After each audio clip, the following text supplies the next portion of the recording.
And we're live.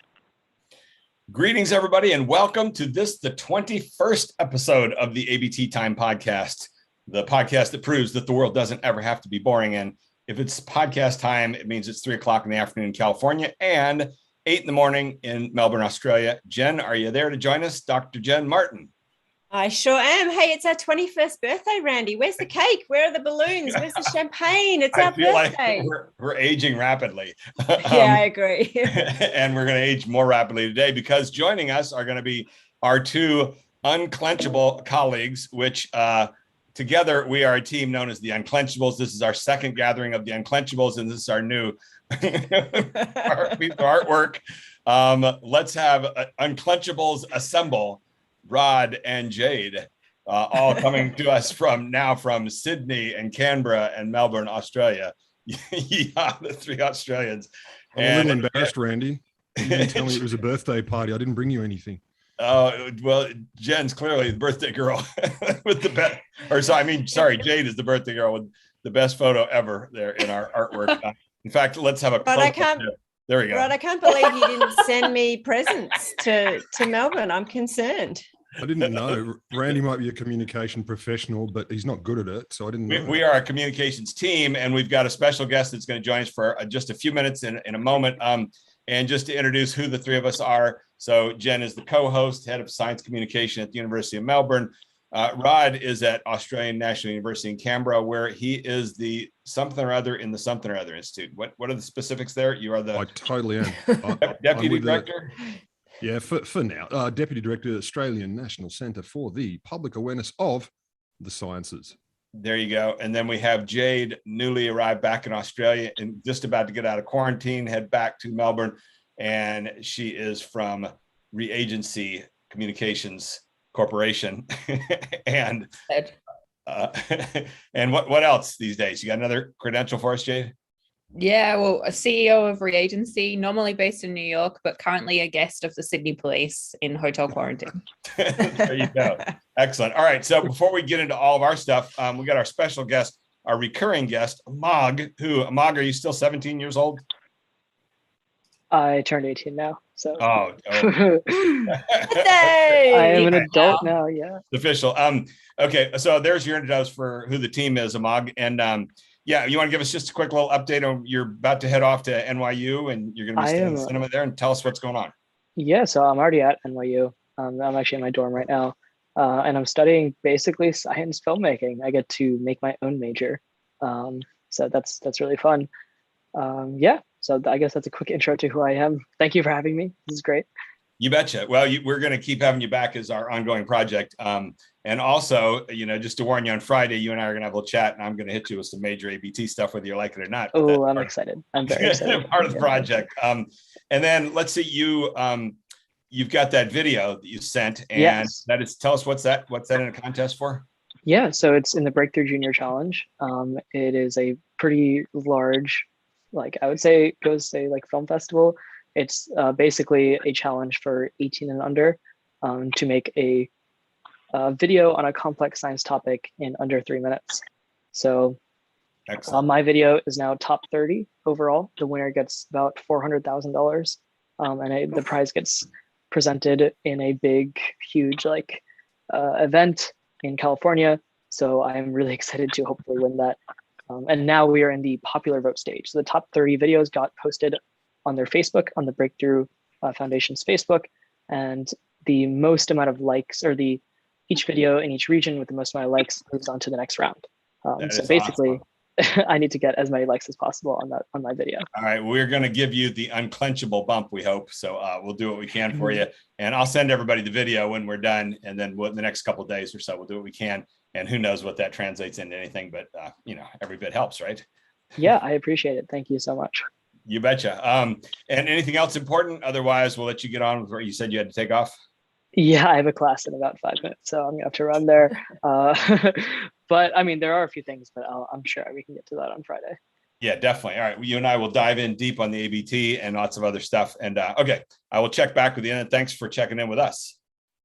Yeah, thank you so much. And Jade, thank you so much. That is, oh, sorry, she direct messaged me, but I would love to keep contact with that. But Thank you so much. You betcha. And now he's got to go off and wonder what in the world was this intro of the Unclenchables. We'll Yep. explain that to you as well down the line. So, okay, cool. See you, Amag. Talk to you on Friday. Bye. Bye. Okay, so, and just before we get going here, and we're going to jump in really quickly, but for anybody who's new listening to this bizarre group, here's the origin of our group name, which is my good friend Rod here a couple months ago had me on his podcast. I was dreading doing the appearance. I thought he and his buddy Will Grant, the two hosts, were going to just ridicule and make fun of me. And when I finally showed up there, he had done an incredible thing, which was he dug deep in my past and found these reviews for my movie Sizzle from 2008. And Sizzle was a crazy film that I made that I paid for out of my pocket. We gambled a lot on the whole thing. Turned out wonderful. It was really funny and fun. Had a very diverse crew. The lead actors, 2 of them were Black, 2 of them were gay. It premiered at the Outfest Gay and Lesbian Film Festival, played at a bunch of other festivals, lots of college screenings. Everything was wonderful and joyous until the science bloggers got a hold of it. And then they vented their spleen on this movie, and all the way up to getting a rotten review in that great bastion of film criticism, Nature magazine, where they took it on themselves to have one person write a rotten review of the movie. It's the beginning of some of the worst experiences I've run into with the science community. But he began our discussion by reading this. He dug up this one review from a great guy, Thomas Hayden, who was a writer, science writer for US News and World Report, and a buddy of mine from way back when. Totally got the movie and thoroughly enjoyed it. And this is the first paragraph. Let me just read it here as we get started. Quote, "I need a tighter ass, the cameraman says. He and his crew are in a Senate office building in Washington, D.C., setting up to record an interview. The cameraman is trying to get the lighting right, but the sound man standing in for the interviewer, Randy Olson, is too laid back to make a convincing scientist until he clenches, that is, and in a perfect professorial voice intones, 'My name is Dr. Olson.' The goofy scene epitomizes the central question of the movie. Why can't scientists learn to chill out? That really ought to be the subtitle of this podcast. And that is the origin of our little word, the Unclenchables, because I'd long since forgotten this wonderful review. And when Rod dug it up and read that we used that word for the rest of that whole podcast. We kept referring everything to being clenchable and unclenchable. And as a result, we now have this wonderful group here, the 4 of us, who had to have a nickname. And all 3 are Australians. And that's a throwback in my memories to my years in the 1980s I spent in Australia. Nowadays, every time I hear an Australian accent, it gives me all kinds of wonderful flashbacks. So that is the origin of our little group here. And I want to introduce a little segment here that's going to light the fires and get us going. And we're not here to have a picnic and all be sweet and nicey all the time, even though we all hopefully like each other. But I'm going to pick up on something that we got into a month ago when we did the first round of this group.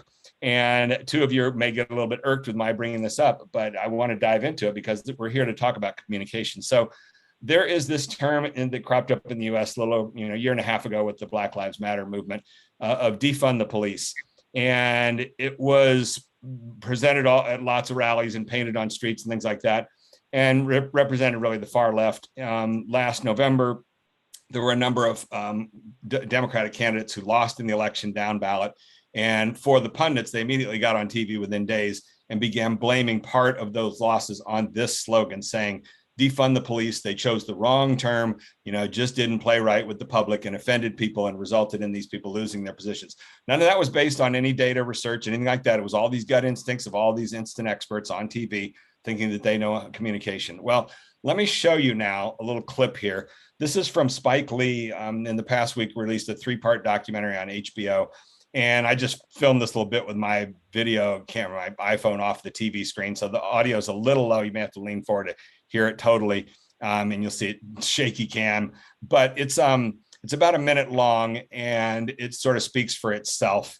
And then we will dive in and talk about the relevance too. Well, and then I want to connect it with the what we discussed a month ago. So let's see. Oh God, I hope I checked the right buttons. Matt, tell me if we got any technical problems, but here we go. My name is Congresswoman Cori Bush, and I represent Missouri's 1st District.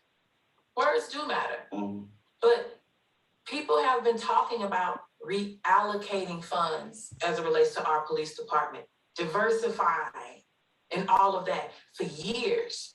How far have we gotten? When we said defund the police, the world woke up. And now it's a mainstream conversation and we're getting places that we weren't able to get before. So yes, words matter, but if it takes, the thing is, when the words started happening, we need to reallocate funds. It didn't happen the way it needed to then. And so when people come against us saying, oh, well, you all are messing it up because of the way you're saying it, the way you said it didn't provide results because we got death after death after death after that. And so now when we change the words and we make people talk about it, then they want to say the problem is how we're talking about it. That's not the problem. The problem is you should have fixed the problem before we got here for me to put my mouth on it. There you go. You explained to me. I understand that. You broke it down. I love my people. Gotta get it to I them. know you do. Okay, so that's the clip. And now here's the relevance, which is that about a month ago, working with Dr. Michael Osterholm, that I've been working with for almost a year now, since last October, when he first started criticizing the failure to communicate and the whole climate issue or COVID issue. We had this discussion about, there was this incident that happened about probably 2 months ago. And really it's from a year and a half ago. So Fauci in the beginning had this video in which he said there's no reason to be walking around with a mask. And that is still out there and is on Facebook. And as Facebook was taking things down, people on the right said, why don't you take down that Fauci video? And the answer is right there. It says Fauci's remarks were made on March 8th, 2020, and do not represent his current stance on face coverings, nor the updated guidance issued by CDC. So this is what we talked about last time when we got into it. And I had, Ostrom was talking about this, and I said, you know, that's basically a piece of corrected science. As soon as I said that term, he lit up. He said, I like that term. I'm going to start using it. He's been using it ever since. Now, the two of you, I'm not going to say which two, but two of you disagreed with me on this term when I brought it up a month ago, but you're not the only one. So I'm not attacking you, because another good buddy of mine who's a senior scientist at the National Institute of Health, he's a member of the National Academy of Engineers, and another buddy of mine, longtime collaborator, scientist, who was a major producer of a lot of my film projects, and 2 or 3 other people, all scientists, all had the same thing, which is, yeah, we need a term, but that's not the right term, because that makes it sound like science is something broken and it's just going to present the wrong image. Well, Osterholm and I disagree. And when I heard that clip from Spike Lee's film there the other day, I thought this is the same thing, which is they came up with this term, defund the police. And all the pundits came in and said, that's just not the right term. You know, you're going to have all these bad things. And what did she say there? As soon as we started talking that way, things started to happen. She said, the way you said it didn't provide results. And it's a matter of picking one term like that. And even if it's not perfect, just getting everybody unified around it, and preferably it's something provocative like that. And then last thing to say on this term of corrected science is that there is a reason for that to be the term. This is an article in Science, an essay in 2015 with Bruce Alberts, former head of National Academy of Science, Ralph Cicerone, also former head, Marcia McNutt, I think maybe is the head now or was. Anyhow, all these big cheeses coming together, and one of countless essays about science being a self-correcting profession. The question is, why hasn't the science world ever had enough communication savvy to solidify that into a single term and a concept and get it out there? Because your average person on the street wouldn't even begin to know that this is how science is perceived at. That's what's missing. That's why Osterholm jumped on it, saying this is what we need to be educating people about, is this is how science works. And the spokesperson like Jen Psaki for Biden there, when that came up, and the right-wing guys were accusing her of Fauci's clip, she should have had a term to be able to say that's corrected science. That yes, you know, that's what it was a year and a half ago, but it's been corrected, and now that's what it is. This is how science works. And if you just solidify behind it and stick to your guns for a while, you can plow these paths in communication. But if you sit there with focus groups from day one, you never get anywhere. And that's, again, what that woman was talking about there. So that's my little opening salvo. Anybody got any thoughts on that stuff? Yeah. Yeah. Good I'm stuff. going to kick off with, thanks for saying my podcast name, which you didn't. It's called The Wholesome Show. You should Wholesome listen to it. show. Sorry about that. It's only about, I don't know, 1.5 times better than this, but this is very young, whereas mine's quite old. So the battle lines are now being drawn among the, But- this is where the unclenchables blow to pieces. but to be fair, I have to say, and I don't like saying this, you'll understand how horrible this is for me, Randy, but I see your point.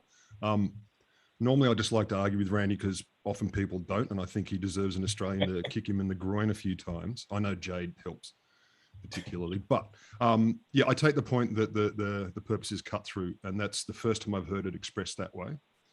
So even if it's a bit of it's not perfect, I agree it shouldn't be focus grouped. My discomfort with it was because people would go, well, corrected means it's broken, etc. But you're right. The other terms or the other things I've heard, which are none, don't appear to get cut through. So if this can establish cut through, even if it is for people to start flinging their own shit at it, that's a start. It gets the conversation open. So I'm less concerned than I was with that little argument about the defund the police, because I also thought that. I thought saying defund the police, that's not what you really mean. You know, what was interesting in the way that Spike Lee introduced that was he seemed to first bring it up by saying there's this term and, you know, it's caused problems. And actually the way he brought it up was he said that it's been weaponized by the right, defund the police. But, you know, regardless of that, stick to your guns, pick one single simple message and start fighting it. And the thing you've heard me say before was when the iPad came out with that name, all the pundits came out and said that sounds like a feminine hygiene product. That is the worst name ever for a product. And they're going to be changing within a few weeks or months. It's 10 years later. Nobody remembers that squabble. It was a huge squabble that happened right at the very beginning. As soon as they did their first presentation, everybody said, you're idiots, picked the wrong name. 10 years later, all gone to the past. These things. Imagine if they called it the Apple tablet. The Apple tablet does not roll off the tongue. That's it. Exactly. Exactly. These are branding battles in which sometimes you just have to have a kind of a gut instinct. And, you know, interesting because we're going to get into this in 2 weeks. Here's a little preview of coming attraction. In 2 weeks, I'm going to have these two buddies of mine, Julie Carmen and Angel Santana. And Jay, did you ever meet Julie Carmen here? And you met her before. I don't believe I did. I didn't have the pleasure. Okay, she's really awesome. She's triple threat actress, licensed family marriage therapist, and yoga instructor, and really an acclaimed actress over the ages. She was one of the lead actors for a movie called The Milagro Beanfield War long ago. And then Jose is also a veteran actor. He among many films, he was in Desperately Seeking Susan in the 80s. Great guy. And the two of them did the same Meisner acting training back in the 70s and 80s. And about 2 months ago, we went to lunch and the two of them just caught fire talking. And for 2 hours, I just sat there, couldn't get a word in edgewise, but they're so cool and so interesting. So I'm going to have them as guests in a couple of weeks. And I want to try and work on a little bit more diversity in our guests. You know, we've been mostly white folks here, and that's okay for a while, but it's time to diversify a bit. So they'll be great. But in having them on yesterday, or I think this morning in the New York Times, there's a whole article about the Latino community, Latino. Not one word in that article about Latinx. And you're hearing this now as they've come up with a new name for themselves, Latinx, which includes everything.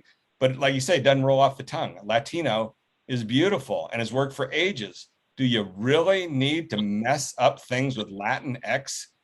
Isn't it pronounced Latinx? Latinx. Every time somebody addresses it in the media, they make a joke about that. Yeah, I think it's Latinx, or I don't know. That sounds way cooler though to me. I honestly thought at first it was Latinx, and I thought, oh, that sounds pretty cool. Latinx. Yeah. But if they're calling it Latinx, meh. I don't even know, but what I know is the New York Times is not using it yet. And so based on that, I will be bringing that up with them and hearing their opinions. And, you know, all this stuff, there was a segment before that woman started where they were all talking about words do matter in these movements. And that's where all of this feedback, Randy, it comes down to one thing. Don't be such a scientist, because we want to say Latinx is the correct term. Reallocate funds to the police is the correct term, whereas defund the police is not the correct term.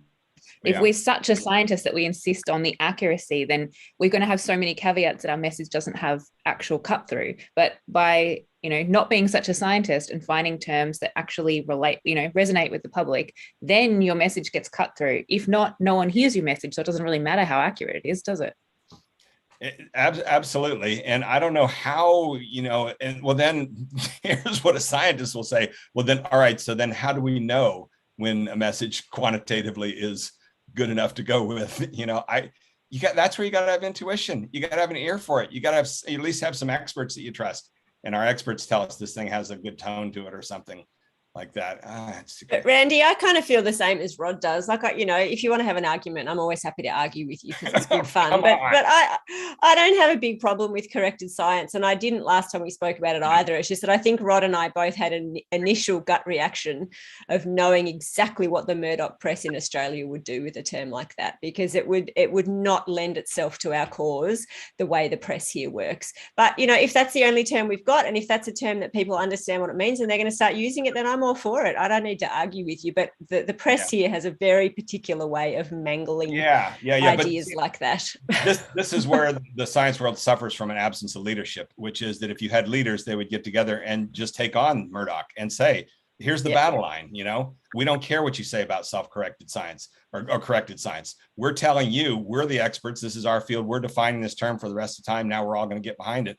But you don't see that happening. Instead, what you see happening is what's happened with this pandemic in the United States, which has been 25 experts on every different channel on CNN and MSNBC, all in different directions, until eventually a month ago, we talked about that editorial in the New York Times saying the CDC needs to stop confusing people. It's been so bad, and there has been such an absence of examination of this and pointing to it. Osterholm has gone from being semi-respected to me to now having my absolute total allegiance, because at this point now, almost a year later, he's the only guy who's gone on TV and said, we're not communicating with a singular voice. That's very important. All the rest of them is, we need more money to work on more vaccines, and we get the vaccines. And what's wrong with those people that they won't follow what we tell them to do? They're not hearing a clear, single, powerful voice like that. Jiminy's. But this pandemic has hit, at least in countries like yours and mine and similar ones, at a time when gross suspicion of anything that looks like authority, elitism, etc., is at potentially a pinnacle, at least pinnacle for the last many, many decades. So it was a perfect storm of that too. So the idea of a leadership in science is immediately suspicious to people, including those within sciences, maybe mostly those within sciences, because we all know we're the most important field and the most important people with the most important things to see. So how the hell could that fuckwit lead me when I know more than them and I'm more important? I mean, that's a common, I'm paraphrasing, but so the ground is not right for that. By the way, after our last gathering, Mike Strauss had a word for you. It turns out he's your number one fan. And he said, just ask him to be a little more blunt with his comments. I'm feeling, it's early in the morning. I've only had one coffee. I'm feeling shy. You know how it is. Well, we've only got so much time to consume on this topic, but there's a whole nother dimension that Jen and I have had a little side discussion on already, but it's the tall poppy syndrome for your country. And that adds into what you were talking about there, Jen, which adds what massively. Which is that your average person on the street as an Australian just doesn't want leadership for the most part and is ready to chop down the tall poppy. So that adds into it as well. But anyhow, the science world at some point has got to quit their whining and actually get active and realize that the way you get active is you unify together into a singular, agreed upon cutting edge. It's the stuff that Michael Crichton said 22 years ago in his AAAS speech. It's all right there. The blueprint was handed to them and they said, that's not the way to do it. Until then, they're just going to continue to be kicked around, beaten around. And the sad thing is that they're not doing any self-examination about failed communication. They seem to only be pointing to the right and saying those people are evil. And that doesn't heal anything or improve. No, that's group therapy where you all get together and point to the things you mutually don't like. That's group therapy. That's not a communication strategy that's going to get you anywhere. It's very true. And furthermore, 2 weeks ago on Meet the Press, they had I've forgotten which politician on there, but they asked one of their experts, is there any place where this in trying to get the vaccine and mask mandates implemented where it's actually worked? And the guy said, yeah, the military. The military's just said, everybody's going to do this or you're out, and they're all doing it. So they have huge vaccination rates. So I hate to say it, but that is how the system ought to work, needs to work, has to work. But I'd also say Jacinta Ardern in New Zealand was one of the first leaders in the world to say, sorry, everyone, I know it sucks. We're going into hard lockdown until we've got no COVID. And everyone that was so bold at the time. No other country had done a similar thing. And she got so much criticism, but then New Zealand ended up having one of the lowest COVID rates in the world. So she's not a scientist, but she listened to the science, made it a strong statement, a bold statement, and then never backed down. So everyone in New Zealand kind of knew where they stood. Whereas at the moment, they've squashed it again, right? I mean, they've done exactly the same thing. One case, and they went into lockdown, and they've never got rid of it again. Okay, so on that note, without going off in 3 hours of discussion, because we could easily on this topic, let's take a vote from each of the three of you on simple, this moment in time right now for your country. Should your country stay the course and keep doing what you've done for the lockdowns, or is it time to develop a new strategy? Just A or B. As someone in hotel quarantine, I think we shouldn't just stay the course, but double down on the course.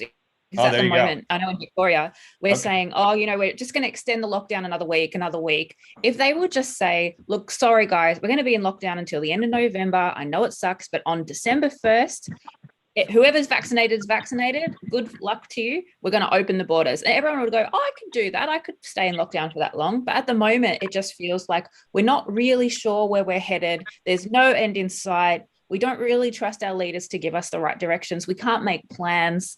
I think we should just be like, well, this is what we're doing. And you're starting to dig into that core principle of narrative, which is certainty, and mass audiences want complete certainty. So that's interesting as well. Rod, stay the course or time for a total reboot?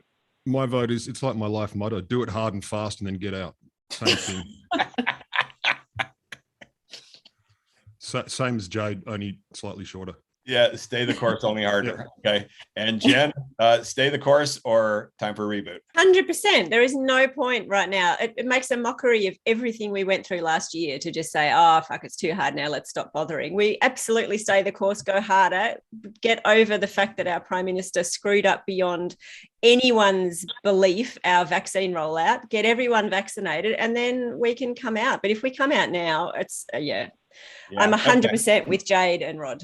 Okay, excellent. All right. So on that note, I had a whole bunch of other provocative things to dive into, but instead of doing that, let's bring on our special guest today. This is very cool. And I'll cue him in a minute to join us, and let's hope the tech all works on that, because you're going to have to take off in a bit, Jen, because I know you got a lecture to do.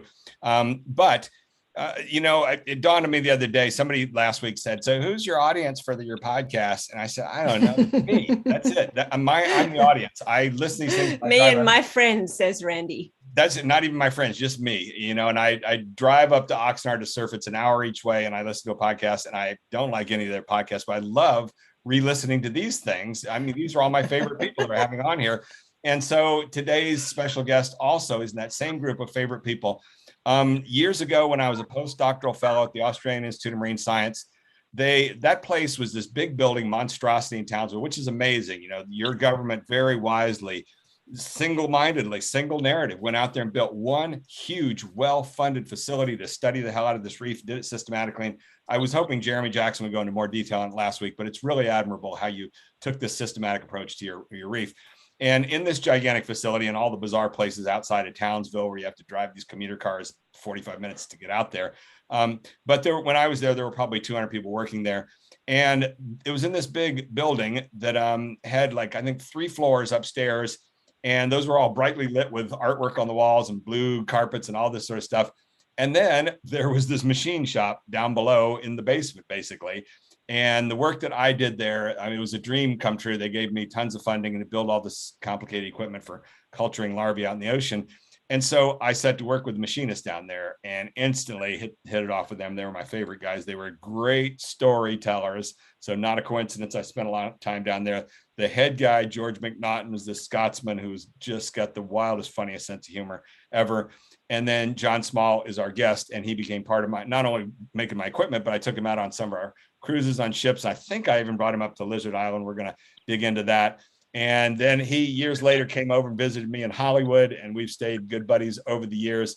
And John, are you going to be able to join us with the tech? Yeah, mate. Can you hear me? I can hear you. Can we see you? No, if I go negative, Randy. No video on this. No video on this. Oh, shucks. Okay. Can you just give us 10 seconds of video where we could just see your smiling face, and then we'll go back to just audio? No. That Xing that 100%. No. Okay. All right. Totally beat them. Dang it. Too bad. All right. Shucks. Randy, could you back off on the swearing? Randy, Yes. back off on the swearing. I've heard shucks and dang it. And I'm very worried about you. Yeah. It's a lot of profanity. Ducks, dang, I'm just out of control here.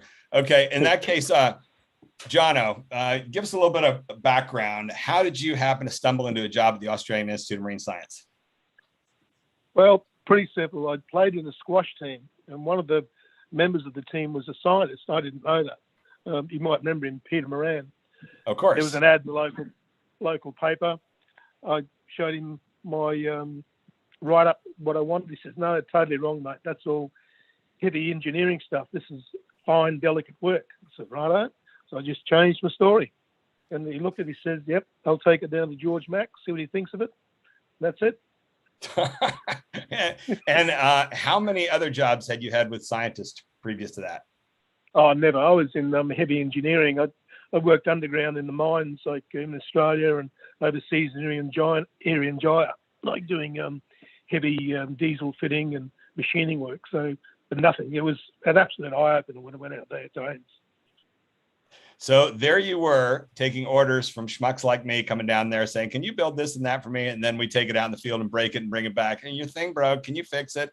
Tell me first off, what are your best memories of the scientists that you interacted with there? Well, it's a bit like I work in the mines. Like you had people from all over the world, and the scientists came from all over the world to come out there. Like as you know, Israel, the US, Italy, France, and really, I met a lot of crazy people in the mines, and the scientists are pretty much the same. They're out there, but wonderful in that what they'd explain to us what they were trying to do. Like everything was a big secret when they're doing a project, but they'd come down and they'd have to speak freely to us about what they're trying to do, and that was great. No, got on great with the majority of scientists. And like on a day-to-day basis, how much did you talk to them? Were they down there all the time, or just mostly left you alone? Oh, all the time. No, they'd come down, like just come down. Often, if they get fed up, for a change of environment, they'd come down just for a chat and see what we're up to. I don't know whether they were trying to check out whose secret project we're working on, but no, we had a lot of interaction with the scientists. All right, now I have a question for John. Yeah, go for it, Jay. How much did everyone laugh at Randy's name in Australia? We took the piss out of it once we got used to it. Randy was a good scientist in that he'd come down, he'd crack a joke, and he'd sort of speak at a level where you could get it. We'll talk later on about the outrageous workshop parties, but that's probably where Randy got some of these ideas that these guys these guys are different. Yeah, they were. George was a wonderful leader. Tell us a few things about George. Well, he's the old Dallas Scott. My wife's Irish, and so we've got a little bit of an insight into the mentality. Very hard nut to crack. Outrageous accent. He got the job. He used to work in CSIRO tobacco research in Mariva, and John Bunt was working on mangroves. So he wanted some sort of instruments to be able to study the mangrove leaf, and George was working on leaf tobacco. So it seemed a natural fit. He rode down a black Russian Cossack motorbike down to do an interview with John Bunt, and he stayed the night, and the bike burst into flames while they're having dinner. So why only George could be riding around on a Russian motorbike? How many years you worked there at Ames? 20 years, Randy. God, it was that long. Yeah. I know you came out on at least one cruise. Did you come up to Lizard? Did, yes. You remember the old the war we had between the houses, and devised the swing shots to fire water cannonballs over at the opposing house? I do indeed. So yes, I was there. Yeah. We had so Lizard Island, we used to take a whole group of about 7 or 8 people up there, and then I brought John along on one of those cruises because we had the all that equipment to be repaired and had to have the technical hands there. Now, all right, so I hate to push you on this, but I'm going to offer up something that is the darker side of what I saw there in Australia, and I had so much fun. I love Australia and the whole culture and everything like that. But that said, the last talk I ever gave in Australia was at the Coral Reef Symposium that they held in Townsville, 1988, and it was I came back separate for that. I'd already started at the University of New Hampshire as a professor, and I gave this farewell talk, and it was about all the work that I'd done there over the previous 3 or 4 years. And the room was packed, probably about 250 people lining the walls, and all the people from Ames were there. And in the course of that talk, I showed all that equipment that you helped build. And then I talked about it, and I want to thank this person for making that thing, and this person, this, blah, blah, blah, blah, all these different technicians who played a part in the whole deal. And that night at the dinner, this one technician came up to me and, do you remember the guy? Was he from Bangladesh or from Pakistan? and I think he maybe worked in Barnes' lab, and he came up with tears in his eyes, and he said, "No one ever thanks us here. Never, never, never. No one ever says publicly any thanks for the technicians. We're the hired help. We're treated like shit, and we're just, assumed to be part of the thing." And for me, zero thought went into the idea of thanking all of you guys, blah, blah, blah. But it was that moment of seeing the class structure that exists there. And I'm sure descended and derived from the British, but that doesn't go on to that extent in the US. So there's so many wonderful things I can say about Australia, but that hit me really hard that night of that guy thanking me for something that I thought was just natural. So any thoughts on that, Jono?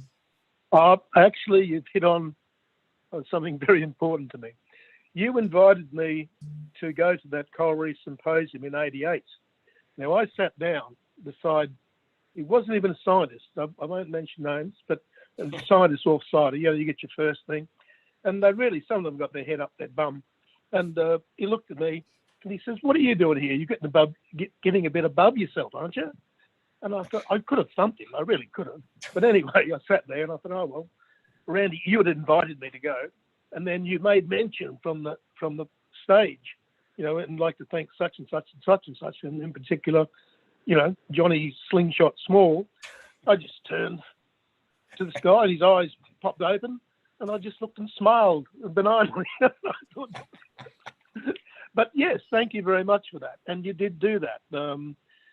As I said, you're a guy you could talk to, and really inviting the technicians out on your trip. That's not often done. Well, I've been waiting. I've been waiting 33 years for those thanks. So thank you for finally getting in touch to thank me for that. All right, mate. No, yeah, no, seriously, that I had no idea. I hadn't read the rule book, or it really blew me away when that whole thing happened like that. Did you have other instances like that in the workshop? Ever being talked down to, like the hired help? Oh, they got over themselves pretty quick because we would just be too busy, or, "Oh, mate, don't know we can do it." And then other guys like yourself are getting all this great work being done, and they're wondering, how are they getting such good cooperation from these guys down there? And then they would see what we've produced. So, yeah, we had them by the balls, basically. Yeah, no, maybe that's what I knew from the outset. Now, here's another little anecdote that actually is the reverse dimension and is very cool about Australia. When I first showed up at Lizard Island in 1981 as a graduate student, and the workshop there, they had a workshop with all the basic equipment. And about 2 or 3 days after I got there was a graduate student from Macquarie University, I think, that showed up, just a typical, young mid-20s Australian guy. And he walks in the workshop and he looks over and goes, TIG welder. Oh, yeah. And I go, what the hell's that? And every one of those graduate students walked in that workshop and spotted the aluminum TIG welder. You guys are brought up still with this connection with actual real world experiences, things like that. American kids are all brought up in the suburbs. They don't know the first damn thing about how to live out on a ranch or anything like that, unless they're from Texas or whatever. But it just blew me away that every single person there knew what an aluminum welder was, knew all those basic sorts of things. That was just like the one little specific detail, but you saw it over and over again, of that sort of connection with that more rural and rugged sort of lifestyle. The three of you have any comments on that? And do you see that difference in cultures? I learned what a TIG welder was in New York, so I might not quite sure. But I think, yeah, there's definitely a lower divide between the city kids and the suburban kids. We have a travel culture. We're exposed to ideas. But I also completely agree with that in Australia, we often have tall poppy syndrome. So I remember as a young kid being asked by a teacher, "Do you think you can do this, scholastic competition that's a year above you?" And I said, "Yeah, I think I can do that." And she said, "Well, you've got a bit of a big head, don't you?" And I was like 8 years old or 9 years old. So in Australia, we're very much about like, "Oh, don't go above your level because we're all equal here. So no one can be too high." And that's good. And then it also has its bad sides as well. So I agree with you both. I never had that problem because I actually do have a big head, so everyone expected it of me. But I was brought up in Canberra, the nation's capital, and I was always brought up. My parents didn't go to uni, but there was no question that was open to me, and whatever was open to me. But They also sent me to a snobby private school from which I duly got expelled. But before that point, hang on, stop. What did you get expelled for, Rod? You Yeah, can't I say that want this without telling us. Yeah. commerce. So anyway, Oh, gee, there's a bit of we're trying to be a bit of an enigmatic presence this morning, are we, Rod? commerce. I just saw an opportunity, and like all good entrepreneurs, I took the opportunity. Businessman. And that didn't go well. Well, it did go well because I got booted out of that posh school. And at that posh school, the idea that you wouldn't all go to university was not even considered. As soon as I got to a normal but still high achieving public school, there was everyone there. So I got dumped into a class of it was car maintenance, and I thought, don't you just pay people to fix cars? But all the kids around me, they were 15, and they'd hold up a thing. And they'd say, what's that? And I'm like, I don't know, metal. And they'd say, oh, it's a carburetor off of blah, blah, blah, blah. And I thought, holy shit, these guys know all this stuff. That's amazing. But until that point, it had never crossed my mind because one paid people to do that. I quickly was disavowed of that. From about 15 years on, it was like, it takes more than that. And now when I pay a plumber $80 gajillion a year to clean my drains, I think, man, I went into the wrong profession. So it was kind of a hybrid for me. And Jen, you got any thoughts on that class distinction element? Oh, look, I just totally agree with Jade. I think the tall poppy syndrome is so alive and well here that it plays a really big role in how you're brought up in Australia. On the one hand, it's this sense of wanting to believe in yourself. And, we especially as a woman, right? As a woman, as a girl, you can achieve anything and whatever, but don't tell us about it. Don't stand up. Don't stand up and tell the world that you're actually going to achieve anything or big note yourself, because that's pretty much the worst thing that you can do. So it's, kind of mixed messaging, I reckon. And probably for all these things, we can just go look at the pluses and minuses, because then you come to the US and we've got the hero syndrome here where everybody's told they're a hero. And next thing you know, they're utterly brain in the opposite direction. So, oh, well, let's see. And we're not going to have too much time because Jen's going to have to take off in a bit. But I want to get on to, John, we had a couple other little things, but tell us your little issue. Is that with, well, I won't even say any names, but you've got an old mate there who's bought into the anti-vax mentality. Tell us your vaccine experiences. Yeah, look, I just don't get it. Like, I know you're doing this communication thing, and there's so many different people with different, totally different ideas about it. Like that old mate is a conspiracy theorist, and this vaccination thing is a trap by the global elite to kill off half the population. Like, you've got someone with a scientific degree coming out with nonsense like that. It's no wonder the general public are confused, Like, to my mind, as I said, Marie had a medical condition 5 or 6 years ago, and they have all these people give advice about what sort of quackery to do to go with it. I was just convinced, like I'd seen the science for 20 years, how it worked and how it was cross-checked and double-checked and triple-checked. I just had no doubt in the science, maybe foolishly, maybe not. But for a scientist to come out with some of the nonsense that's, you guys would have seen all of this stuff about the anti-vaxxers and that. I just don't get it, how someone schooled in science can have that thought pattern. I don't get that. Well, my older brother and his wife live in Missoula, Montana, and they went and saw this specialist for, I think, spine issues a month or so ago. And they were in the lobby and they said, is the guy vaccinated? And the nurse said, you'll have to ask him. And they go in there and he's not wearing a mask. And they said, are you vaccinated? And he said, no. And if you want to leave, you're welcome to leave. And they sat and chatted, and this guy was like the only show in town, the best expert. So they hung in there, did the whole consultation with the guy, and he turned out to be the best doctor they'd ever been to. And then the whole drive home, he said they just scratched their heads. How can a guy this smart not want to be vaccinated? It just defies logic. That's all you can say over and over again. These instances of defying logic, that literally is what it is. They're not applying their science brain to the issue of vaccination would be my shorthand for that. Like, you can be very good and very rational in certain things, and it's very easy to compartmentalize aspects of your life. And a lot of people are holding this up as an entirely different thing. That the science or the myths about whether it works or not they're a cover for other beliefs and deep-seated, suspicions of other matters. So that's not a solution, but that's a description. So we hold conflicting beliefs in our heads all the time, even as normal functioning human beings. it's not uncommon. It's just unfortunate. It has to be on something that's a little bit, planetarily critical. Yeah, John, where are you living? You live in Atherton? Where do you live nowadays? No, I'm still in Townsville, Randy. Right, actually, you lived up on the hill there, on the old Pink Palace. I'm just down the road from that, behind the nightclubs. Amazing. Oh, Yeah, nice part of town. Not that I attend them. They still have the casino out there out in the jetty.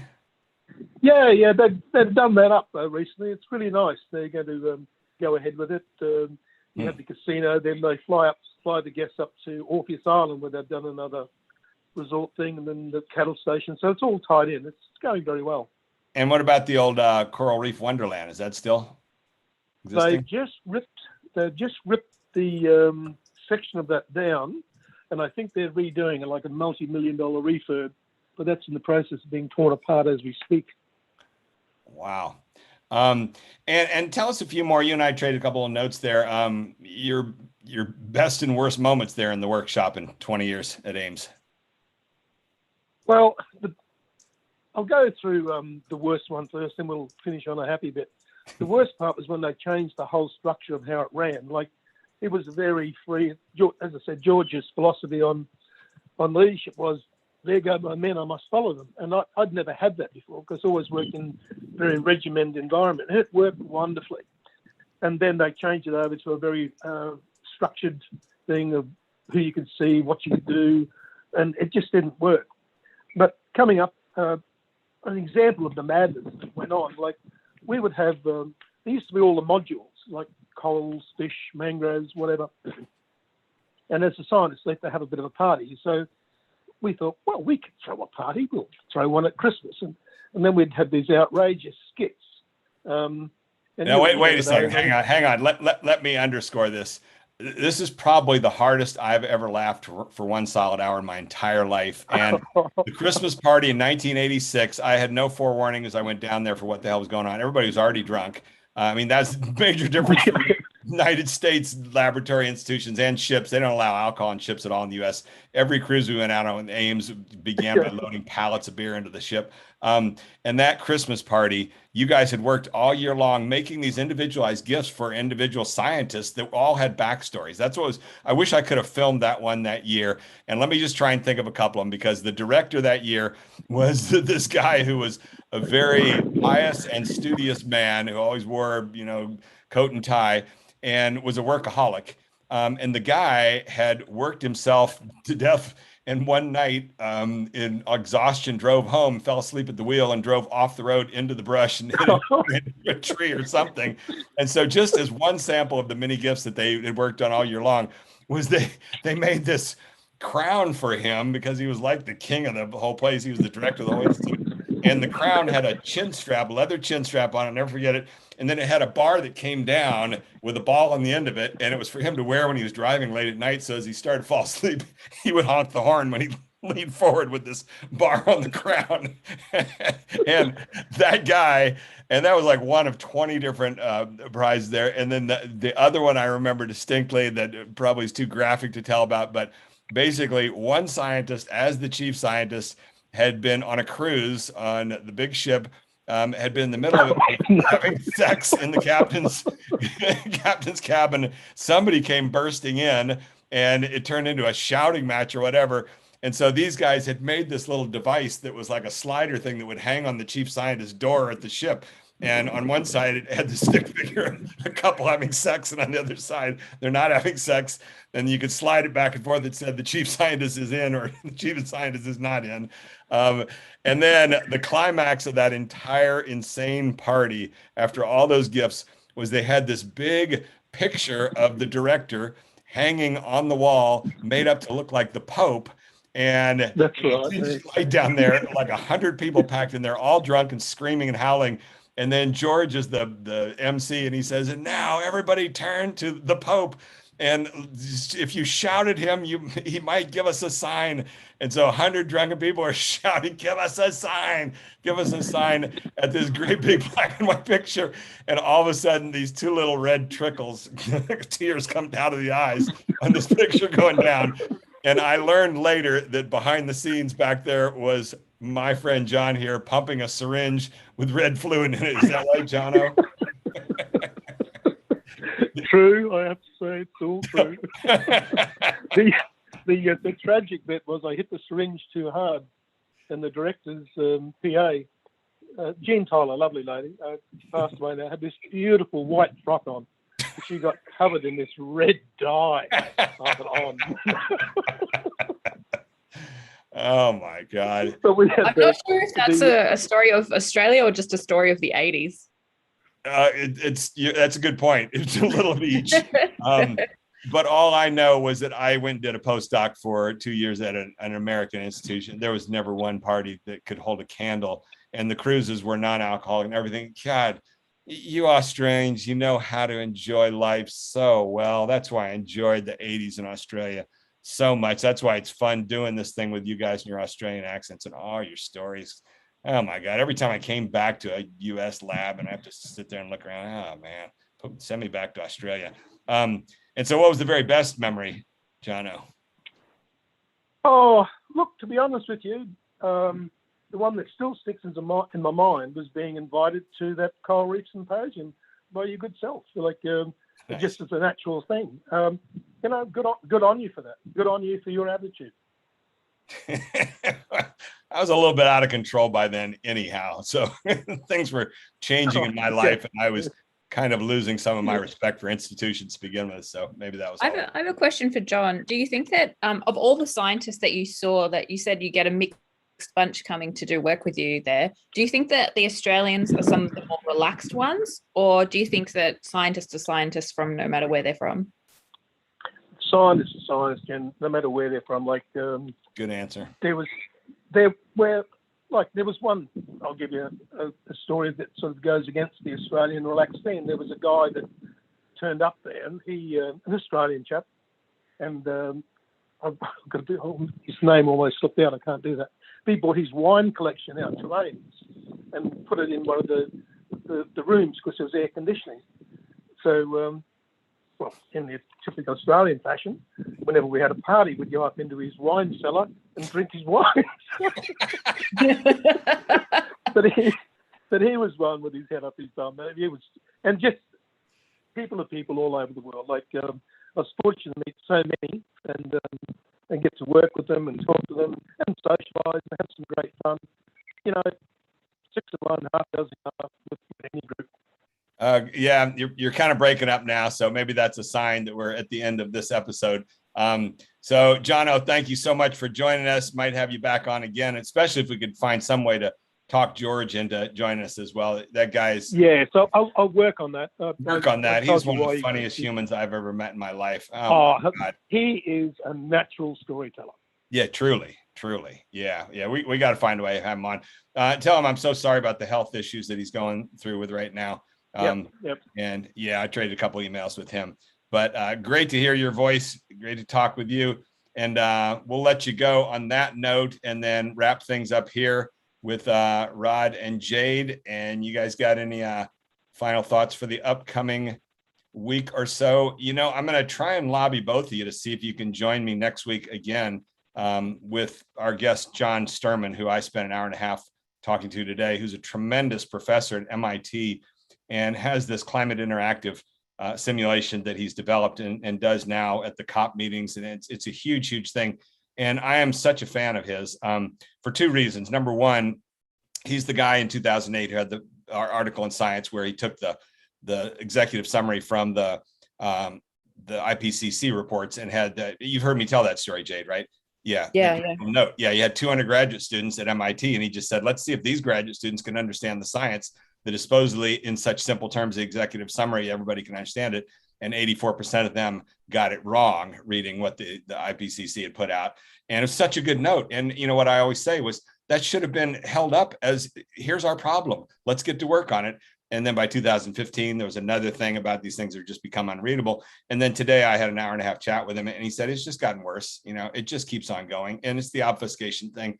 There's just no discipline. There's nobody pushing anything back into structure. They're just letting everybody do whatever you want. The more, the better. And so he gets all of that. So number one, I was drawn to him through his communication instincts. And then in 2010, I was hosted for us. We did a screening of Sizzle there for Earth Day. And while I was there, he was doing his Climate Interactive. So I did the whole thing. And it's a whole day long thing with about 40 people in the room. And it was tremendous. And I just sat there like, why can't there be some mass public media attention to this thing? It's so good.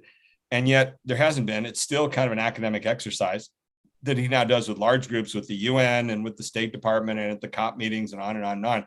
So he does it with the best of the best, but it's still the heavily educated crowd that he's doing it with. And if only it could be crossed over into a broader form that needs to be a simpler form. And that's why if you guys can join me next week, because by the end of our discussion, he ran through a ton of stuff and I got lost in the weeds, and he was running the model for me, and I'll send you the link. You can do it. And then I finally just tell me the ABT on this. And then suddenly, he was having a hard time trying to figure out. We started trying to work on the ABT. We're going to trade some emails this next week and see if we can start the whole thing, but it needs that broad, simple approach and communication. And, and what's the best resource for a broad, simple approach? It's guys like John Small. You can see he's a great storyteller. He's got common sense. He could be in one of our working circles from our ABT framework course right now. I'm going to see if I can talk him into joining the course. That's what we need, is a mix of people like that who've just got good logical. I think you, Randy, and you, Rod, have given me the two best questions to ask any clients or any person that thinks that they're good at communication, which is, what's your ABT? And then, to whom do you want to communicate, and why do you want to communicate them? What do you want them to, what are you trying to get out to them? Most people can't answer those two questions. So there's some fundamental steps where we can make a lot of progress if we can only answer those questions. Yeah, absolutely. And most people ought to be able to answer those questions like bang, bang, it's this and this. And when you get hit them with weaves into something here. I've been reading a lot of seditious texts about universities in many countries lately because I'm feeling bolshy. And what strikes me is also these people are being inculcated from very early in their careers in increasing amounts of corporate speak, weasel words, bending your research and your attitudes to suit funders rather than finding funding for research that matters. And so now I think the casualty, the climate change report, God, I've suddenly forgot what it was called. The international IPCC. Yeah, IPCC. Right. So that stuff, I think, not only is it it's scientists being sort of caught up in their own asses, mixed with an increase in corporate speak, weasel word, strategic planning, long direction, 5-year goal, blah, blah, blah, which means there is no cut through because that's not its point. Everything's being warped to suit, like professional politicians, accounting bottom lines and that sort of thing. And that's becoming stronger and stronger, and it's insidious. Well, it's interesting. I wish Jen didn't have to take off a few minutes ago because she had a lecture to do. But if she were here, 2 weeks ago, I had my buddy Joe Newman as the guest, talking about his work in child behavior. And the subtitle of his book is Compassionate Discipline. And Jen connected with that. She's got 2 kids. And she said, I love that subtitle, Compassionate Discipline. And that's really what we do with our story circles and our working circles training, is the same thing. You need that discipline. You need compassionate discipline. You need people butting in there with saying, stop right now and tell me the ABT of what you're rambling through here. Yeah. And, people don't want to do that. And it's a lot of social dynamics that result in these people just going on and on and on and on. It's really hard cutting people off. It's really, to be impolite, really hard. I don't want you to feel bad about yourself. It's like, I don't care. And you can cut off in a good or a bad way. Yeah. I know. And what can you do? You can say "shut up, fuckface" with a big smile on your face. And you can scream it. Yeah, you know, different ways. You can do that. Different effect. I think you can also entrain people and condition them into being open to being cut off. And if you establish an atmosphere where nobody cuts anybody off, and finally somebody does it, then But if you that's what we have in the working circles, is they've already been trained in the course. Basically, here's the important questions to be asking. And if somebody is interrupting to ask a question, they're helping you. That's a good thing. You're getting a good question. It's a cultural thing to some extent. And if you set the air like, well, we don't ever cut people off, then you just, people go on and on and on. You're asking for trouble. You're asking for long meetings in which the process is the product. That's right. And then you end up with people like Jeff Bezos, who bans PowerPoint, thinking that PowerPoint is the source of the problem when narrative structure is. Yeah. The problem is the hammer, not what we do with it. Yes. Yeah. It goes on and on. Well, short-term I guess we all agree on everything here. And sadly, the one point of disagreement I thought I had with the two of you, both of you caved in and said, all right, we'll go with you. What's your fault for being persuasive? I thought I didn't think you'd be that good at it. Yeah, that was great. All right, then. That's enough for this week. Thank you so much, both of you, for joining us. And are those your snowboards back that I'm looking at in the corner? My favorite one is that one. That's the Japanese handcrafted snow surfer bamboo, delicious deep powder board. Those are more everyday boards. That's American, so who cares? But this one, it's a delicious board, and there's no point in having it in Australia. I can only use. Is that one inside of a travel bag, or is that it? Oh yeah, neoprene, custom. I love it. Well, we need COVID to be over so that Rod can go back to snowboarding in Japan. If it weren't illegal, I'd marry that board. He sleeps in it every night. It's just so nice. Yeah. All right. On that note, the unclenchables shall disassemble. Keep in touch. Answer my emails, Jade, and think about it. I'll send you the link, both of you, for John Sturman's model. It's really fascinating. We're gonna have a really good discussion next week, so I hope you guys can join us. Sure. I can play if you want. Just remind me. Okay, that's great. Let's do it. Cool. All right. Have a fun week. Talk to you later. Bye-bye. See you guys.